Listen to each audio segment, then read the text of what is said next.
নমস্কার দর্শক, সংবাদ আবির্ভাবের গুরুত্বপূর্ণ সংবাদে আপনাদের সকলকে স্বাগত। আমরা আজকে একটি বিশেষ খবর আপনাদের সামনে তুলে ধরছি। ডায়মন্ড হারবার নিয়ে অনেকে অনেক রকমের অভিযোগ করেছিল, কিন্তু আজকে কলকাতা হাইকোর্টে যে অভিযোগটা এসছে এবং কলকাতা হাইকোর্টে যে মামলাটা দায়ের হয়েছে, যিনি করেছেন এবং মাননীয় আইনজীবী শ্রমিক বাগচি তিনিও আছেন। আমরা শুনে নেব অ্যাকচুয়ালি কি ঘটনা, শ্রমিকরা কি ঘটেছে অ্যাকচুয়ালি, মানে আপনি আমাকে একটু ডিটেলসটা বলুন। দেখুন, এখানে যেটা ঘটনা হচ্ছে যে একটা জমি, সেই জমিটা হচ্ছে ডায়মন্ড হারবার কনস্টিটিউয়েন্সির আন্ডারে বজবজ এলাকায় এই জমিটা নিয়ে একটা লং পেন্ডিং ডিসপিউট, মানে ধরুন 2000 কত সাল হবে, এটা মামলা ফাইল হয়েছিল 2023 সালে। তার আগের থেকে গন্ডগোল চলছে। গন্ডগোলটা হচ্ছে যে এনাদের বাবার জমি ছিল, বাবা মারা যাওয়ার পর এখন এনারা ভাই বোন এনার মা সবাই সেই জমিটাতে এনাদের যে বাড়ি সেখানে বসবাস করে। কিন্তু কিছু এলাকার দুষ্কৃতী যাদের সঙ্গে শাসক দলের ওঠা বসা রয়েছে, তারা জোর করে সেখানে ওনার জমির পিছনের অংশে পাঁচিল তুলছে, এবং শুধু পাঁচিল তোলা নয়, সেখান দিয়ে মানে রাস্তা করে তারা তাদের নিজেদের বাড়িতে যাওয়ার রাস্তা করছে। প্রতিবাদ করলে এদেরকে মারধর করা থেকে শুরু করে থ্রেটনিং সমস্ত কিছু করা হয়েছে। লোয়ার কোর্টে কিন্তু এই মামলাতে ইনজাংশনও আছে, ইনজাংশন একদম অ্যাবসলিউট ইনজাংশন আছে। কিন্তু যতবার পুলিশকে বা প্রশাসনকে বলা হচ্ছে, পুলিশ বা প্রশাসন বলছে যে ওরা শাসক দলের একদম মানে একদম কর্তা ব্যক্তি, ওদের সঙ্গে আমরা কিছু করতে পারবো না, আপনারা বসে ব্যাপারটা মিটিয়ে নিন। তো এই অভিযোগ নিয়ে উনি যখন আমাদের সঙ্গে যোগাযোগ করে, তখন আমরা এটা হাইকোর্টে মামলা ফাইল করি। আজকে অনারেবল জাস্টিস হচ্ছে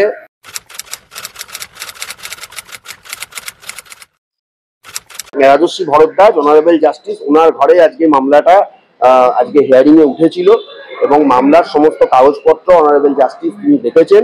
দেখার পরে পুলিশ প্রশাসনকে তিনি বলেছেন যে এই বিষয়ে তাদের কি মতামত বা তাদের কি বক্তব্য, সেটা শুক্রবার লিখিত আকারে এফিডেভিট আকারে জমা দেওয়ার কথা তিনি বলেছেন। এইটাই হচ্ছে মূল মামলা। আমার যেটা বক্তব্য হচ্ছে যে এখানে যিনি ফাইল করেছেন একজন ভাই পিটিশনার, যিনি পিটিশনার নাম্বার 1 প্রসেনজিৎ, তিনি আছেন। আপনি দরকার হলে তার কাছ থেকেও ঘটনাটা জানতে পারেন। এবং প্রতি মুহূর্তে শাসক দলের চোখরাঙানি, তাদের হ্যাকেল, এবং ওনার মা একজন বিধবা মহিলা, তাকে রীতিমতন থ্রেটনিং করা হচ্ছে। তাকে বলছে তোমাদের এলাকা ছাড়া করে দেওয়া হবে, এবং কি বারবার যতবার পুলিশের কাছে কমপ্লেন করা হয়েছে, যতবার এমনকি এসপিকেও পর্যন্ত জানানো হয়েছে, তারা বলছে যে ওরা এত বড় দুষ্কৃতী, বলছে ওরা একদম পার্টির একদম মানে ফুল কালার্ড লোক, ওদেরকে আমরা কিছু করতে পারবো না, করতে গেলে আমাদেরকে ট্রান্সফার হয়ে যেতে হবে বা আমাদের অসুবিধা হয়ে যাবে, আপনারা বসে যা হোক করে মিটিয়ে নিন, কোর্টের অর্ডার আছে।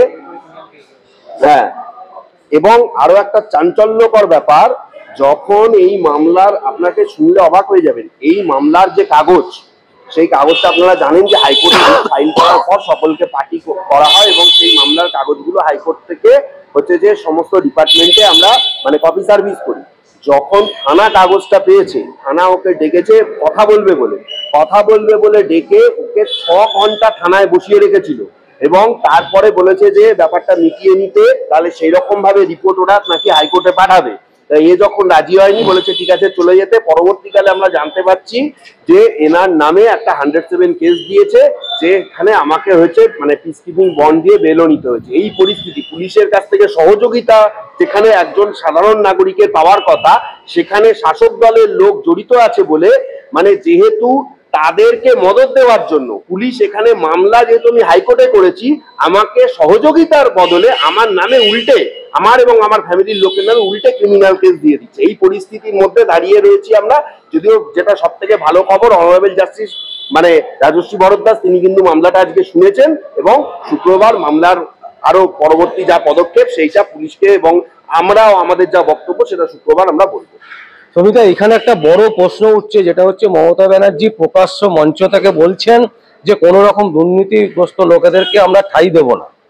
তাহলে এটা কি করে সম্ভব হচ্ছে, কি করে করবেন? দেখুন, যেখানে উনি প্রকাশ্য মঞ্চ থেকে বলছেন দুর্নীতিগ্রস্ত, দেখুন এগুলো আপনাদের আমি আগেও বলেছি যে এগুলো বলতে হয়।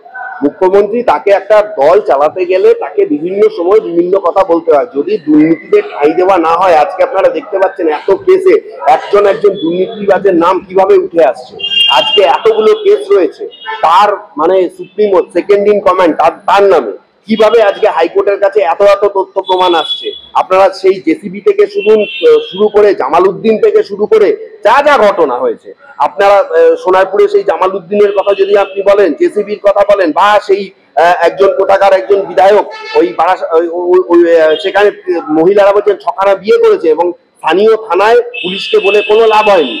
আর যারা হচ্ছে শেখ শাহজাহানকে নিজেদের এত বড় একজন অপরাধীকে নিজেদের কাস্টডিতে রেখে দিল, যতদিন না পর্যন্ত হাইকোর্টে সিবিআই অর্ডার হয়েছে ততদিন পর্যন্ত তারা তাদের নিজেদের সেফ কাস্টডিতে শেখ শাহজাহানের মতন অপরাধীকে যারা রেখে দিতে পারে তাদের কাছ থেকে এইগুলো মানে এইসব বেদ বাক্য, মুখ্যমন্ত্রী এই সমস্ত কথা এগুলো হচ্ছে জাস্ট মানে লোক বোলানো কথা।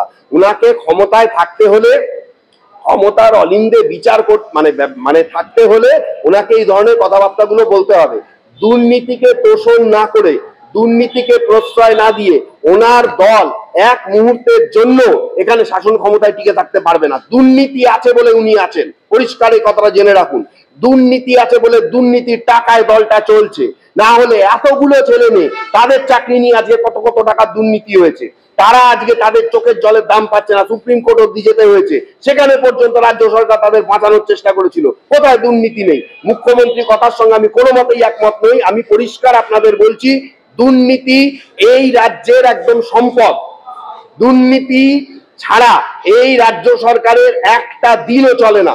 প্রত্যেকটা এমএলএ এমপি থেকে শুরু করে প্রত্যেকে এখানে দুর্নীতিবাজ, প্রত্যেকে দুর্নীতিবাজ। আমি আপনাকে বলছি, এই হাইকোর্টে একজনের মামলা আছে, এই হাইকোর্টে একজনের মামলা আছে, তার নাম হচ্ছে নেপা। সে হচ্ছে তার বিদেশি বন্দুক নিয়ে ধরা পড়েন এমপি।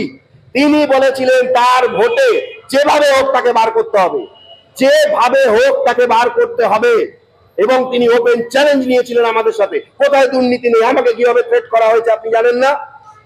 দিলীপ দাকে কিভাবে থ্রেট করা হয়েছে, তার বাবাকে কিভাবে থ্রেট করা হয়েছে। হিঙ্গলগঞ্জে সেই উপপ্রধান তার এবং প্রধানের স্বামী যে সব সময় বন্দুক নিয়ে ঘোরে, তারা হাইকোর্টে এসে দেখে নেওয়ার কথা বলেছে। আপনারা যখন তাদের সাথে কথা বলেছেন, বলছে যে উকিলের পরিভাষা উকিলরা বোঝে, আমার পরিভাষা আমরা বুঝি। আপনারা জানেন না কি ভাষায় তারা কথা বলেছে? কোথায় দুর্নীতি নেই? প্রতিটা পরতে পরতে এই রাজ্যের দুর্নীতি। আজকে এনাদের যা পরিস্থিতি, পুলিশ বলছে তাদের সঙ্গে গিয়ে হাত মেলাতে। কেন? আমার মক্কেল কি অন্যায় করেছে তাকে 6 ঘন্টা থানায় বসিয়ে রাখবে, তার বিরুদ্ধে উল্টে আবার ক্রিমিনাল কেস দেওয়া হবে।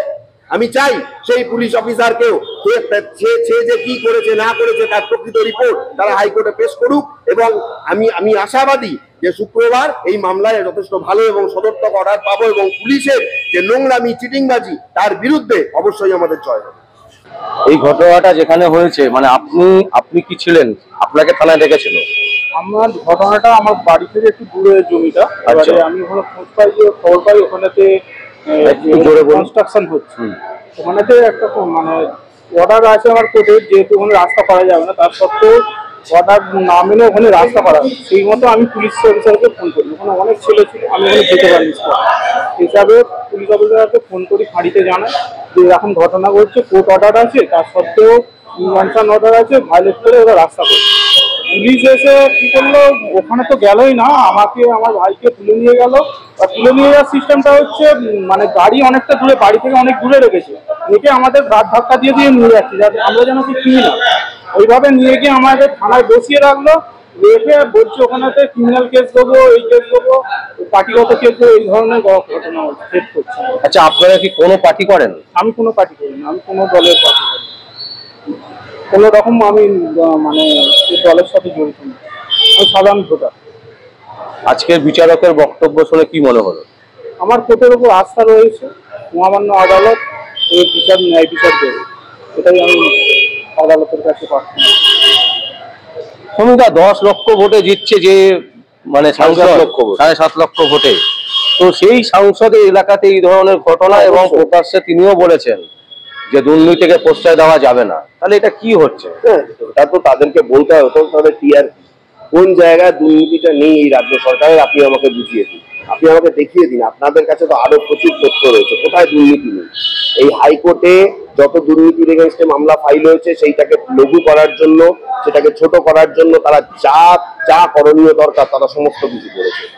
তারা পুলিশ অফিসারকে দিয়ে মিথ্যে রিপোর্ট দেওয়া থেকে শুরু করে এই হাইকোর্টে কত মামলায় পুলিশ অফিসার, আমি আপনাকে বলছি, কেন আমি আপনাকে এর আগে বলিনি, ওই নেপাল মামলায় যখন আমরা অন্যান্য থানাকে যুক্ত করেছিলাম, জয়নগর থানা আমাদের রিপোর্ট দিয়েছিল 7 মাসে 43টা তাদের কাছে মানে হচ্ছে যে আর্মসের কেস এসেছে। তারা সবকিছু লিখেছে, সলভ করেছে। তার মধ্যে অধিকাংশ কেস স্টাডি করে তারাই বলছে যে অধিকাংশ কেসে আসামিরা বেল নেওয়ার পরে অধিকাংশ কেসেই তারা হাজিরা দেয় না, অনেকে ওয়ারেন্টে রয়েছে। কিন্তু যখন আমরা ওই পিটিশনে লিখেছিলাম যে এখানে সিবিআই বা ইডি বা হচ্ছে এনআইএ তদন্ত দরকার, সেখানে তারা বলছে না, রাজ্য সরকার তদন্ত করলে সব ঠিক আছে, আমরা এত কেস সলভ করছি। দুর্নীতি এবং হচ্ছে যে বড় বড় যারা দুষ্কৃতী তাদের সঙ্গে যোগাযোগ না রাখলে এই রাজ্য সরকারের একটা দিন চলতে পারে না। কোনো সাধারণ মানুষ এই রাজ্য সরকারের কাছে বিন্দুমাত্র উপকৃত নয়। হ্যাঁ, পাইয়ে দেওয়ার রাজনীতি তাদের কিছু রয়েছে, কিন্তু দুর্নীতি ছাড়া তাদের টাকাটা আসছে কোথা থেকে? টাকাটাই তো দুর্নীতির টাকা, এটা তো আপনাকে মনে রাখতে হবে। কিভাবে আর এখানে তো ববিদা এসে বলেছেন, যিনি ওখানে বিজেপির ক্যান্ডিডেট হয়ে দাঁড়িয়েছিলেন, তিনি তো এসে বলেছেন তাদের মামলা তারা যখন ফাইল করেছেন যে কিভাবে হয়েছিল, এবং পরিষ্কার ভাবে ওই যেখানে যে মেশিন, ওই মেশিনের ওপরে পুরো টেপ লাগিয়ে দেওয়া হয়েছিল, বাকি যারা ক্যান্ডিডেট তাদের মানে যে বাটন তাদের উপরে টেপ লাগিয়ে দেওয়া হয়েছিল, যে সেখানে প্রেসও করা যাবে না। কিভাবে এইগুলো সম্ভব হলো? যেখানে কেন্দ্রীয় বাহিনী তাদেরকে বুথে ঢুকতেই দেওয়া হয়নি, ওটা আবার ভোট হয়েছে নাকি? সব থেকে যদি কদর্য ভারতবর্ষে কোথাও ভোট হয়ে থাকে সেটা হচ্ছে ডায়মন্ড হারবার কনস্টিটিউয়েন্সি। সাধারণ মানুষ সেখানে ভোট দিতে পারেননি, ভোটাররা এসে পর্যন্ত এখানে মামলা করেছেন। হাইকোর্টের বুকে নজিরবিহীন ঘটনা, আমরা সেই মামলা সাক্ষী এবং আমি সেই মামলার সঙ্গে আছি। নজিরবিহীন ঘটনা যে একজন ভোটার তিনি বলছেন আমি ভোট দিতে পারিনি গত 10 বছর। এই ডায়মন্ড হারবার কনস্টিটিউয়েন্সিতে যবে থেকে অভিষেক বন্দ্যোপাধ্যায় সেখানে ভোটে দাঁড়াতে শুরু করেছেন, তিনি এসে মামলা করেছেন। সেখানে সাধারণ মানুষের কি পরিস্থিতি, কি মানে অবস্থা, সেটা আপনি তো না আপনারা তো জানেন, আর নতুন করে বলার কি রয়েছে? আর কোথায় দুর্নীতি নেই? আজকে কি হচ্ছে, মিডিয়ার এত মানে প্রচারের জন্য বা মিডিয়া সমস্ত কিছু দেখিয়ে দিচ্ছে, তার জন্য আজকে জেসিবির মতো নেতারা যারা থানায় বসে গুলি চালানো, যারা ক্লাবে বসে গুলি চালানো প্র্যাকটিস করে পুলিশের নাকের ডগায়, বা হচ্ছে জামাল উদ্দিনের মতো নেতারা যারা হচ্ছে মহিলাদের শিকলে ঝুলিয়ে রাখে, আজকে তারা ধরা পড়ে যাচ্ছে, বা তাদের কথাগুলো আজকে আমরা চোখের সামনে দেখতে পাচ্ছি। শেখ শাহজাহানের মতো লোককে যখন হাইকোর্ট এত বড় গুঁতো দিল, ধাক্কা দিল যে না সিবিআই কে অ্যারেস্ট করতে হবে 24 ঘন্টার মধ্যে, তখন পুলিশ বাধ্য হলো। তাও কি পুলিশ প্রথমে অ্যারেস্ট দেখালো কেন? সমস্ত ডকুমেন্টস গুলোকে যাতে নিজেদের ভেরিফাই এর মধ্যে রাখতে পারে। এবং সে কিভাবে যাচ্ছে যেন সে মানে বিস্ময় জয় করে যাচ্ছে। এত বড় একজন ক্রিমিনাল যার নামে এত কেস, খুন, রাহাজানি, মার্ডার, এবং হাইকোর্ট দেখে বিস্মিত হয়েছে 43টা তার নামে কেস হয়েছে, তার মধ্যে 42টায় চার্জশিট হয়ে গেছে, অথচ সে কোনো কেসেই বেল নেয়নি। হাইকোর্ট থেকে বিস্মিত, চিফ জাস্টিস থেকে বিস্মিত হয়ে গেছে যে 43টা কেস, মানে তারপরে তো তার নামে 200খানা কমপ্লেন হয়েছে, সেটা ছেড়ে দিন, তার আগে কি ব্যবস্থা নিয়েছে? তারা রিপোর্ট দিচ্ছে 43টা কেস হয়েছে, তার মধ্যে 42টায় চার্জশিট হয়েছে, আজ পর্যন্ত কোনো কেসে তাকে জামিন নিতে হয়নি, কোনো কেসে তাকে সমন করে ডাকা হয়নি, প্রতিটা কেসেই তার নাম। এই তো হচ্ছে রাজ্যের অবস্থা, মানে পুলিশ কতখানি সমীহ করে চলে একটা ক্রিমিনালকে বা অপরাধীকে। আমি এটাই জানতে চাই, এর আগে আপনাকে বলেছিলাম অন্য মামলা করতে গিয়ে সেখানে পুলিশের প্রোটেকশন চাওয়ার কথা বলা হয়েছিল। জাস্টিস অমৃতা সিনহার ঘরে যখন আমরা মামলা করেছিলাম, তারা বলছে পুলিশকে প্রোটেকশন দিতে হবে, এমন পরিস্থিতি, এবং সেখানেও ওই 6 ঘন্টা 7 ঘন্টা বসিয়ে রাখা হয়েছিল। কেন? আমার বক্তব্য হচ্ছে যে একজন ব্যক্তি, তার অধিকার রয়েছে মামলা করার, মামলার বিচার হবে কোর্টে, তিনি যদি ভুল করেন ঠিক করেন তার বিচার কোর্টে হবে। পুলিশকে যে সেখানে সে এত ঘন্টা ধরে বসিয়ে রাখবে? পুলিশ কোর্টের নির্দেশ মানবে, কোর্টের নির্দেশ অনুযায়ী পুলিশের কাজ করবে। তিনি পুলিশ মন্ত্রী, আর তার পুলিশের কি নমুনা, তার পুলিশ কি করছে? সেখানে নেতাদের কথা যারা পুলিশ ওঠে না, বসে না, কিচ্ছু হয় না। অন্য একটা পার্টি এই তো আজকে মামলা করতে এসেছিল, অন্য পার্টি তারা র্যালি করবে, তারা প্রত্যেকবারই র্যালি করে, বা কোনো একটা মেলা হবে, সেখানে তারা জেনে নিচ্ছে যে এই মেলার সঙ্গে হয়তো বিজেপির কোনো সংগঠন যুক্ত বা পুরনো সিপিএম এর কোনো সংগঠন যুক্ত, সেই মেলার কোনো পারমিশন নেই, সেই পুজোর কোনো পারমিশন নেই। কেন? কিভাবে করে? এই যে সজল ঘোষের যে পুজো, সেইটা নিয়ে এত গন্ডগোল, সেইটা নিয়ে এত কিছু, কেন এত গন্ডগোল হবে? পুজো যদি সবার ক্ষেত্রে সমান হয়, তাহলে সেখানে পুলিশ পারমিশন দেবে না কেন? এই রাজ্যের যা পরিস্থিতি, তৃণমূলের ঝান্ডা ধরলে তাহলে পুলিশের কাছে তার দাম আছে, আর যারা বিরোধী করছে বা বিরোধী করছে না সাধারণ মানুষ, কিন্তু অন্যায়ের বিরুদ্ধে প্রতিবাদ করছে, যেমন আমার মক্কেলের কথা আমি বলবো, অন্যায়ের বিরুদ্ধে যারা প্রতিবাদ করছে তাদের আজকে কি পরিস্থিতি করে দাঁড় করিয়েছে। সুতরাং মুখ্যমন্ত্রীর কথা, মুখ্যমন্ত্রী বাস্তব আর অবাস্তব কথাবার্তা বলছেন, বাস্তবের সঙ্গে মুখ্যমন্ত্রীর কথার বা আরো যারা রয়েছেন নেতা নেত্রী, তাদের কথার সঙ্গে কথার কোনো মিল নেই, কারণ তারা জানেন তারা দুর্নীতির মধ্যেই রয়েছেন। সুতরাং দুর্নীতিকে প্রশ্রয় না দিলে আজকে তাদের সরকার 2 মিনিটের মধ্যে ভেঙে যাবে। আমি আপনাকে এই কথা আজকেও বলে যাচ্ছি, পুলিশকে দিয়ে যেভাবে মানুষের ওপর টর্চার করা হচ্ছে, অত্যাচার করা হচ্ছে, পুলিশ যদি তার সঠিক কাজ বুঝে নেয়, পুলিশ যদি নেতাদের কথায় ওঠা বসা বন্ধ করে দেয়, এই রাজ্য সরকারের মেয়াদ 48 ঘন্টার মধ্যে শেষ হয়ে যাবে। আমি আপনাকে এত বড় কথা আমি বলে দিলাম। রবিবারের মধ্যে এই রাজ্য সরকার ভেঙে যেতে পারে যদি পুলিশ এই রকম তাদের বশ্যতা স্বীকার করা থেকে বেরিয়ে আসতে পারে। একমাত্র পুলিশকে দিয়ে তারা ক্ষমতাটাকে ধরে রেখেছে। পুলিশ যেদিন জাগবে এবং জনগণের হয়ে কাজ করবে, সেদিন এই রাজ্য সরকারের নেতা নেত্রীদের অবস্থা কত শোচনীয় হবে সেটা আপনারা দেখতে পাবেন। অসংখ্য অসংখ্য ধন্যবাদ। আমাদের কোনো ভাষা নেই দর্শক।